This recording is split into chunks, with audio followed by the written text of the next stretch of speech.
Hello મિત્રો, તો સ્વાગત છે મારા એક નવા વિડીયોમાં. તો આજે હું તમને ન્યૂ કેટીએમને સેટ કોડ જણાવવા જઈ રહી છું.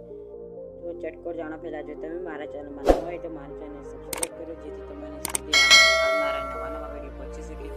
તો હમણાં આપણે કેટીએમની સ્પીડ ચેક કરીએ છીએ. તો કેટીએમની સ્પીડ 190 વેટ જાય છે. તો હવે તમને કેટીએમની એકવાર લુક દેખાડી દઉં, એટલે પછી તમને પસંદ આવી જાય.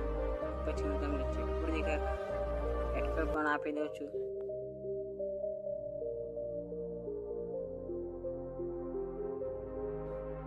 તો મિત્રો, તમે જોઈ શકો છો કેટીએમનો લુક કેવું દેખાય છે. કેટીએમનો લુક તમને મેં દેખાડી દીધું છે. તો હવે તમને ચેટ કોડ જણાવું છું. તો ચેટ કોડ છે 1190. તો તમે જોઈ શકો છો, મેં ડિસ્પ્લેમાં પણ આપી દીધું છે ચેટ કોડ. તો ત્યાંથી પણ તમે જોઈ શકો છો.